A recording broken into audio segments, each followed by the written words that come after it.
ಇವತ್ತು IJM ಮತ್ತು ಮಡಿಲು ಅನ್ನೋ ಎರಡು NGOs ವತಿಯಿಂದ ಬಂದಂತಹ ಮಾಹಿತಿ ಆಧರಿಸಿ ಕರ್ನಾಟಕ ರಾಜ್ಯ ಕಾನೂನು ಸೇವೆಗಳ ಪ್ರಾಧಿಕಾರ ಹಾಗೆ ಮೈಸೂರು ಜಿಲ್ಲಾ ಕಾನೂನು ಸೇವೆಗಳ ಪ್ರಾಧಿಕಾರದ ನಿರ್ದೇಶನದ ಅನ್ವಯ ಇವತ್ತು ಶ್ರೀನರಸೀಪುರ ತಾಲೂಕು ಸೋಸಲೆ ಹೋಬಳಿ ಬೇವಿನಹಳ್ಳಿ ಗ್ರಾಮದ ಒಂದು ಇಟ್ಟಿಗೆ ಫ್ಯಾಕ್ಟ್ರಿನಲ್ಲಿ ಬಾಂಡೆಡ್ ಲೇಬರ್ ಆಗಿ ಇಟ್ಕೊಂಡಿದ್ದಂತಹ ಒಂದು ಕುಟುಂಬವನ್ನು ರಕ್ಷಣೆ ಮಾಡುವಂಥ ಕಾರ್ಯಕ್ರಮಕ್ಕೆ ಸ್ಥಳಕ್ಕೆ ಭೇಟಿ ನೀಡುತ್ತೀವಿ.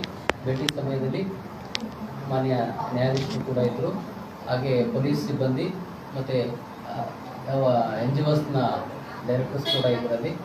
ಸೊ ಆ ಒಂದು ಸ್ಥಳಕ್ಕೆ ನಾವು ಹೋದಂಥ ಸಂದರ್ಭದಲ್ಲಿ ಅಲ್ಲಿ ಜ್ಯೋತಿ ಮತ್ತು ಮುತ್ತಣ್ಣ ಅನ್ನೋ ಒಂದು ಕುಟುಂಬ ನಾವು ರಕ್ಷಣೆ ಮಾಡ್ತಾ ಇದ್ದೀವಿ. ಸೊ ಅಲ್ಲಿ 2 ಮಕ್ಕಳು ಕೂಡ ಇದ್ದಾವೆ. ಆದರ್ಶ್ ಅಂತೇಳಿ 11 ವರ್ಷದ ಗಂಡು ಮಗು, ನಾಗೇಶ್ ಅನ್ನೋಂತಹ 13 ವರ್ಷದ ಗಂಡು ಮಗು, 2 ಮಕ್ಕಳನ್ನ ಕೂಡ ನಾವು ರಕ್ಷಣೆ ಮಾಡಿದ್ದೇವೆ. ಪ್ರಸ್ತುತ ಅವರಿಗೆ ಬನ್ನೂರು ಪ್ರಾಥಮಿಕ ಆರೋಗ್ಯ ಕೇಂದ್ರದಲ್ಲಿ ಪ್ರಿಲಿಮಿನರಿ ಚಿಕಿತ್ಸೆಯನ್ನು ಕೊಡಿಸ್ತಾ ಇದ್ದೇವೆ. ಸೊ ಆನಂತರ ಅವರಿಗೆ ಪುನರ್ವಸತಿ ಕಾರ್ಯಕ್ರಮಗಳನ್ನು ಕೂಡ ಹಮ್ಮಿಕೊಳ್ತೇವೆ. ಸೊ ಈ ಒಂದು ಸಂದರ್ಭದಲ್ಲಿ ಮಾನ್ಯ ನ್ಯಾಯಾಧೀಶರು ಕೂಡ ನಮಗೆ ಸೂಕ್ತ ನಿರ್ದೇಶನವನ್ನು ಕೊಟ್ಟು ಸಕಾಲಕ್ಕೆ ಬಂದು ಒಂದು ರಕ್ಷಣಾ ಕಾರ್ಯದಲ್ಲಿ ಭಾಗವಹಿಸಿದ್ದಾರೆ. ಎಲ್ಲ ಅಧಿಕಾರಿಗಳು ಕೂಡ ಇದ್ದರು. ರಕ್ಷಣಾ ಕಾರ್ಯವನ್ನು ಯಶಸ್ವಿಯಾಗಿ ಮಾಡಿದ್ದೇವೆ. ಮುಂದೆ ಅವ್ರಿಗೆ ಏನು ರಿಲೀಸ್ ಸರ್ಟಿಫಿಕೇಟನ್ನು ಕೊಡೋರಿದ್ದೇವೆ. ಹಾಗೆಯೇ ಅವರಿಗೆ ಪುನರ್ವಸತಿಗಾಗಿ ಏನೆಲ್ಲ ಕಾರ್ಯಕ್ರಮಗಳನ್ನು ಹಮ್ಮಿಕೊಳ್ಬೇಕು ಅದನ್ನು ಕೂಡ ನಾವು ಕೈಗೊಂಡಿದ್ದೇವೆ. ಇದು ಮಾಹಿತಿ ಹೆಂಗೆ ಗೊತ್ತಾಯಿತು ಸರ್ ನಿಮಗೆ ಈ ಥರ ಅಲ್ಲಿ ನಡೀತಾ ಇದೆ ಅನ್ನುವಂಥ ಒಂದು ವಿಚಾರ ನಿಮಗೆ ಗಮನಕ್ಕೆ ಹೇಗೆ ಬಂತು ಸರ್ ಇದು? ಸೊ ಇದು ನಾನು ಆಗಲೇ ಹೇಳಿದಂಗೆ ಮಡಿಲು ಶಿಕ್ಷಣ ಮತ್ತು ಗ್ರಾಮೀಣಾಭಿವೃದ್ಧಿ ಸಂಸ್ಥೆ ಮೈಸೂರು ಇವರು ಹಾಗೆ IJM NGO ಸಂಸ್ಥೆ, ಈ 2 ಸಂಸ್ಥೆಗಳವರು ಮಾಹಿತಿಯನ್ನು ಮಾನ್ಯ ಜಿಲ್ಲಾ ಕಾನೂನು ಸೇವೆಗಳ ಪ್ರಾಧಿಕಾರದ ಅಧ್ಯಕ್ಷರ ಗಮನಕ್ಕೆ ತಂದಿದ್ದಾರೆ. ಅವರಿಂದ ನಮಗೆ ಮಾಹಿತಿ ಸಿಕ್ತು. ಇವತ್ತು ಸ್ಥಳಕ್ಕೆ ಭೇಟಿ ನೀಡಿದಾಗ ನಮಗೆ ಈ ಎಲ್ಲ ವಿಚಾರಗಳು ತಿಳಿದು ಬಂದಿರ್ತವೆ. ಇದು ಕಾನೂನಿನ ಪ್ರಕಾರ ಯಾವ ರೀತಿ ಕ್ರಮ ಜರುಗಿಸ್ತೀರಾ ಸರ್ ಅವ್ರ ಮೇಲೆ? ಇದು ಬೇರೆಯವ್ರಿಗೂ ಈ ಥರ ಏನು ಈ ರೀತಿ ವ್ಯವಸ್ಥೆಯಲ್ಲಿ ನಡೀತಾ ಇದೆ ಇವತ್ತಿನ ದಿನದಲ್ಲೂ ಈ ವ್ಯವಸ್ಥೆ ಏನಿದೆ, ಈ ವ್ಯವಸ್ಥೆ ಕಾನೂನಲ್ಲಿ ಏನು ಕ್ರಮ ಇದೆ, ಅಥವಾ ಈಗ ಏನು ನಿಮಗೆ ಸಿಕ್ಕಿದ್ದಾರೆ ಅಂತ ಹೇಳ್ತಾ ಇದ್ದೀರಾ, ಆ ಪಾರ್ಟಿ ಅಥವಾ ಆರೋಪಿಗಳು ಏನಾಗ್ತಾರೆ ಅವ್ರ ಮೇಲೆ ಯಾವ ರೀತಿ ಕ್ರಮ ಜರುಗಿಸ್ತೀರಾ? ನಾಗರಿಕ ಸಮಾಜದಲ್ಲಿ ಇವತ್ತು ಕೂಡ ಈ ಥರದ ಘಟನೆಗಳು ಒಂದು ಶೋಚನೀಯ ಸನ್ನಿವೇಶವನ್ನು ಉಂಟು ಮಾಡ್ತಾ ಇದೆ. ಸೊ ಈಗ ಏನು ನಾವು ರಕ್ಷಣೆ ಮಾಡಿದ್ದೇವೆ ಅವ್ರಿಗೆ ಪುನರ್ವಸತಿಯನ್ನು ಉಂಟು ಮಾಡೋದರ ಜೊತೆಗೆ ಈ ಒಂದು ಘಟನೆಗೆ ಕಾರಣರಾದವರ ಮೇಲೆ ಜಿತ ಪದ್ಧತಿ ವಿಮುಕ್ತ ಕಾಯ್ದೆ ಅಡಿನಲ್ಲಿ SC/ST ದೌರ್ಜನ್ಯ ಕಾಯ್ದೆ ಅಡಿನಲ್ಲಿ ಅವ್ರಿಗೆ ನಾವು ಸೂಕ್ತ ಕಾನೂನು ಕ್ರಮವನ್ನು ಕೈಗೊಳ್ತಾ ಇದ್ದೇವೆ. ಈಗ ಆಲ್ರೆಡಿ ಎಲ್ಲ ಪ್ರೊಸೀಜರ್ ನಡೀತಾ ಇದೆ. ಸೊ ಹಾಗೆ ಎಲ್ಲ ನಾಗರಿಕರಿಗೆ ನಾನು ಹೇಳೋದಿಷ್ಟೇ, ಸೊ ಯಾವುದೇ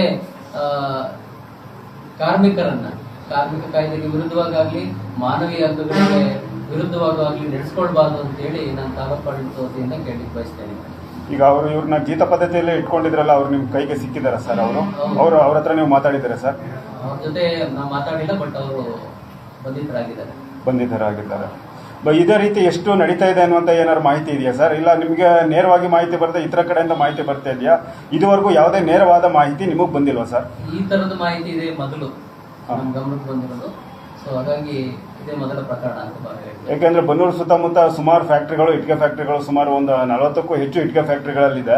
ಅದರಲ್ಲೂ ಇದೇ ರೀತಿ ನಡೀತಾ ಇದೆಯಾ ಅನ್ನುವಂಥದ್ದು ಏನಾದರೂ ನೀವು ಮುಂದಿನ ದಿನದಲ್ಲಿ ಕ್ರಮ ತಗೋತೀರಾ ಸರ್? ಹೌದು, ಸಾರ್ವಜನಿಕರಿಂದಾಗಲಿ ಯಾವುದೇ ವ್ಯಕ್ತಿಯಿಂದಾಗಲಿ ಈ ಥರದ ದೂರುಗಳು ಬಂದಲ್ಲಿ ತಕ್ಷಣ ನಾವು ಕಾರ್ಯಕರ್ತರಾಗಿ ಏನು ಕ್ರಮ ತಗೋಬೇಕು ಅದನ್ನ ತಗೋತೀವಿ. Okay, thank you sir. Thank you. ಅವ್ರು ಎಲ್ಲಿದ್ದಾರೆ ಸರ್? ಇವರಲ್ಲ ಸರ್, ಆರೋಪಿಗಳಲ್ಲ. ಈಗ ಹಾಸ್ಪಿಟಲ್ ಚಿಕಿತ್ಸೆ ಅವ್ರು ಮಾತಾಡ್ತಾರೆ ಸರ್, ಅದು ಅವ್ರಿಗೆ ಬರಲ್ಲ, ಅವ್ರು ಮಾತಾಡ್ಸೋಕ್ಕಾಗಲ್ಲ ಸರ್. ಅದಕ್ಕೆ ಬೇಡ ಸ್ವಲ್ಪ ಟೈಮ್ ಕೊಡೋಣ ಅವ್ರಿಗೆ. ಅವ್ರಿಗೆ ಅವ್ರ ಫೋಟೋಸ್ ಬೇಕಲ್ಲ ಸರ್? ಮಾತಾಡ್ಬೋದು, ಫೋಟೋಸ್ ಬೇಕಲ್ಲ ಸರಿ, ತಗೊಳ್ಳಿ ಫೋಟೋಸ್ ಕೊಡಿ ಸರ್. ನೀವು ಸರ್?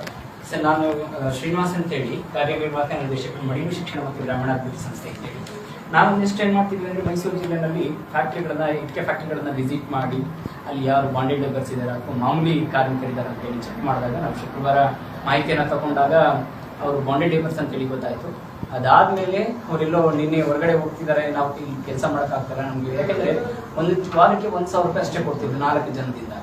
ಆ ಥರ ಕೊಡ್ತಾ ಇದ್ದಾರೆ ಅಂತ ಹೇಳಿ ಗೊತ್ತಾದಾಗ ಅವ್ರಿಗೆ ತುಂಬ ಸಮಸ್ಯೆ ಇದ್ದಾರೆ ಅಂತ ಹೇಳಿ ಗೊತ್ತಾಯ್ತು.